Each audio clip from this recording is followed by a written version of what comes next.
Lakshmidhara, le miel de la non-dualité.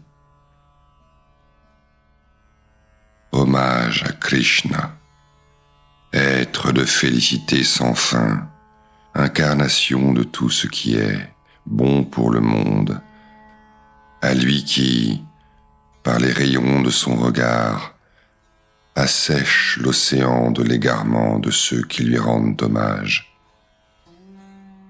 J'existe toujours, je me manifeste toujours. Jamais je ne cesse d'être cher à moi-même. Il est donc prouvé et réalisé que je suis seulement l'immense, défini comme être, conscience et félicité. C'est en moi seul, dans le ciel de la conscience, que ces cités imaginaires que sont les mondes surgissent. Dès lors, comment envisager la possibilité que je ne sois pas l'immense qui connaît tout et fait tout? Il est impossible que je disparaisse à cause de moi, car je me reconnais. Il n'est pas non plus possible que je disparaisse à cause d'un autre, car je suis sans partie. Et puisque je ne dépends d'aucun support, je ne peux disparaître à cause de la disparition d'un support. L'espace ne peut être asséché, consumé, mouillé ni coupé par l'air, le feu, l'air et les armes, toutes réelles que soient ces choses. À plus forte raison, comment moi, espace de conscience, puis-je être affecté par les choses qui sont simplement imaginées? L'univers n'est en aucun cas possible sans la présence de la lumière consciente, car il est dépourvu de conscience propre.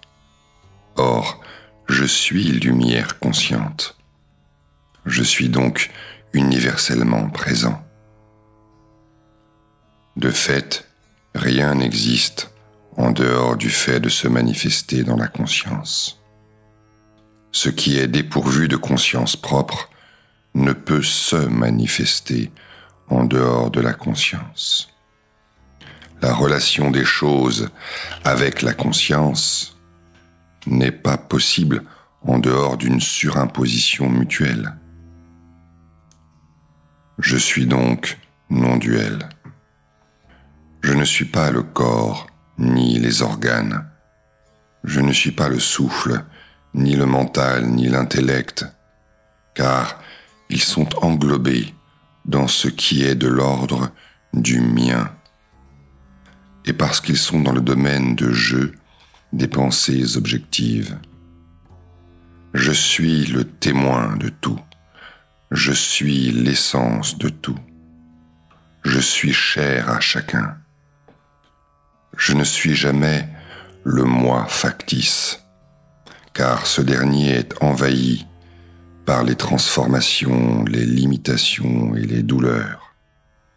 Quand ce moi factice dort profondément, le tourbillon du mal-être et des autres maux n'est plus perçu. Le samsara ne concerne donc que lui, et non pas moi, qui suis le témoin de ce samsara. Celui qui dort ne sait pas qu'il dort, et celui qui ne dort pas, en lui il n'y a ni rêve ni veille. Je suis donc le témoin des états de veille, de rêve et de sommeil profond. Ces états ne sont pas les miens. Le sommeil profond est la cessation de toute conscience différenciée, et l'apparition de cette conscience différenciée constitue la veille et le rêve. Comment donc ces trois états pourraient être les miens, moi qui suis leur témoin, moi qui suis invariablement conscience? Immutable, Je suis cela qui connaît ce qui subit les 6 mutations.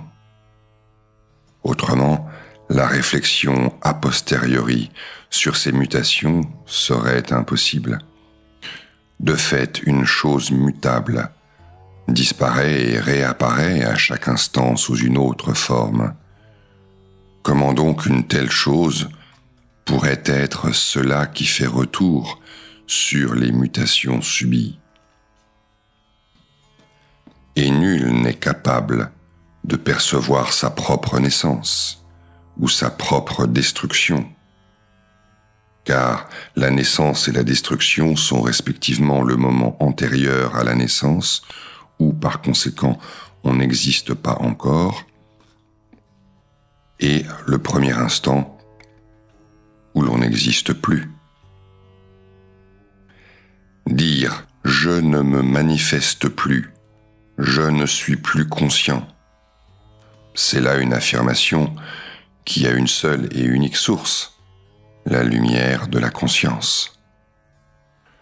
Le soi est auto-lumineux. Comment pourrait-il ne serait-ce qu'effleurer l'absence de conscience?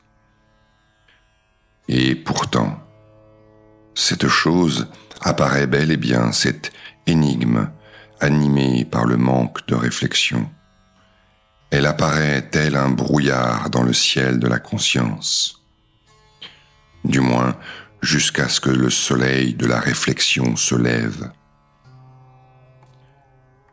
Ces tromperies que sont le paradis, la délivrance et autres buts de l'homme fulgurent dans ce long rêve qu'est le monde, projeté par le profond sommeil de l'ignorance du soi. Cette opposition entre ce qui est conscient et ce qui ne l'est pas est imaginée en moi, qui suis conscience innée, tout comme des êtres animés et des choses inertes se distinguent sur la toile d'un même tableau. Même le fait que je sois témoin n'est pas réel, car il est conditionné par les objets de la conscience. Cette expression de témoin n'est que l'approximation de cette mer d'huile, la conscience. Les vagues et l'écume illusoire ne m'enlèvent rien. Moi, océan d'ambroisie immortelle, les trompeuses nuées du crépuscule les songes ne me teintent pas, moi, cristal de roche. L'existence est mon essence même, et non pas l'une de mes qualités. L'existence est mon essence même, comme la spatiosité de l'espace. De fait, le concept d'existence est inclassable, car il n'y a pas d'autre existence que la mienne. La conscience est mon essence même, et non pas l'une de mes qualités. Si elle était une qualité, alors le soi deviendrait un objet de conscience, et il ne serait plus le soi. Mais si l'on répond que le soi n'est pas un objet de conscience possible, alors il s'ensuivrait qu'il n'existe pas. Le bien-être, c'est moi et rien d'autre. Si le bien-être était autre chose que moi, alors il ne serait assurément pas le bien-être. S'il n'existe pas en vue de moi, il ne m'est pas cher, et s'il n'existe que en vue de moi, il n'est pas cher par lui-même. Une chose ne peut en aucun cas avoir plusieurs choses pour essence. Laissant donc tomber les dualités du monde, je suis absolument indivis. Je suis une immensité d'une seule saveur, qui peut être reconnue par cette parole. Tu es cela. Parole reconnue en sa pureté par l'abstraction des attributs accidentels que sont la transcendance de l'immense et le caractère limité de l'individu. Je suis l'immensité en qui les errements du monde et de l'individu, du maître et du disciple ont complètement cessé. Je suis spontanément réalisé. Je suis ma propre preuve, plénitude parfaite, sans commencement ni fin. Puisse ce miel de la non-dualité, préparé à partir des fleurs que sont les vers pareils à des lotus d'automne, chantés par le poète Lakshmidhara, être bu par ces abeilles que sont les érudits.